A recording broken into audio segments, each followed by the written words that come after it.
Kasaragod ചീമേനിയിലെ IT park പിറന്ന പടി തുടരുന്നതിനെതിരെ നാട്ടുകാരുടെ പ്രതിഷേധം ശക്തമാകുന്നു. VS അച്യുതാനന്ദൻ മുഖ്യമന്ത്രിയായിരിക്കെ തറക്കല്ലിട്ട IT പാർക്കിൽ കോടികൾ ചെലവഴിച്ച് ചുറ്റുമതിൽ കെട്ടിയതല്ലാതെ മറ്റ് പ്രവർത്തനങ്ങൾ ഒന്നും നാളിതുവരെയായിട്ടും നടന്നിട്ടില്ല.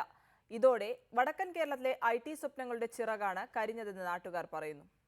2010-ൽ VS അച്യുതാനന്ദൻ മുഖ്യമന്ത്രിയായിരിക്കെ തറക്കല്ലിട്ട ചീമേനി IT പാർക്ക് ഇന്ന് കാടുകയറിയ അവസ്ഥയിലാണ്.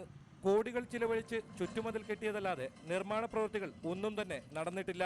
VS തറക്കല്ലിട്ട IT പാർക്ക് മുഖ്യമന്ത്രി പിണറായി വിജയനിലൂടെ യാഥാർത്ഥ്യമാകുമോ എന്നതാണ് ഏവരും ഉറ്റുനോക്കുന്നത്.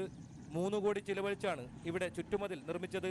ഇതിൽ 25 ഏക്കർ ITക്ക് വേണ്ടിയുള്ള പ്രത്യേക സാമ്പത്തിക മേഖലയാണ്. നിലവിൽ ആദ്യഘട്ട നിർമ്മാണത്തിന് ടെൻഡർ വിളിച്ചിട്ടുണ്ട്. IT പാർക്ക് യാഥാർത്ഥ്യമാക്കണമെന്നാവശ്യപ്പെട്ട് മുഖ്യമന്ത്രിക്ക് നിവേദനം നൽകിയതായി സ്ഥലം MLA M രാജഗോപാൽ പറഞ്ഞു. കഴിഞ്ഞ ഇടതുപക്ഷ ജനാധിപത്യ മുന്നണി ഗവൺമെന്റ് കാലത്ത് കാസർഗോഡ് ജില്ലയ്ക്കുള്ള ഒരു IT പാർക്കാണ് ചീമേനിയിൽ അനുവദിച്ചിരുന്നത്. അതിന് ശിലാസ്ഥാപനം ബഹുമാനപ്പെട്ട മുഖ്യമന്ത്രി നിർവഹിച്ചുവെന്നും അതിൻ്റെ പ്രാരംഭ പ്രവർത്തനങ്ങൾ ആരംഭിച്ചു.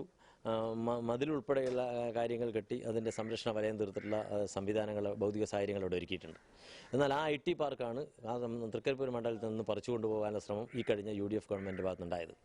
അത് പുതിയ ഗവൺമെൻറ് ആ തീരുമാനം പുനഃപരിശോധിക്കണമെന്നും അടിയന്തരമായും ചീമേനിക്ക് അനുവദിക്കപ്പെട്ടിട്ടുള്ള തൃക്കരിപ്പൂർ മണ്ഡലത്തിലെ ചീമേനിക്ക് അനുവദിക്കപ്പെട്ടിട്ടുള്ള IT പാർക്കിൻ്റെ പ്രവർത്തനം പുനരാരംഭിക്കണമെന്നും ആവശ്യപ്പെട്ടുകൊണ്ടുള്ള നിവേദനമാണ് ബഹുമാനപ്പെട്ട മുഖ്യമന്ത്രിക്ക് MLA എന്നുള്ള നിലയിൽ ആദ്യം കൊടുത്തിട്ടുള്ള നിവേദനം.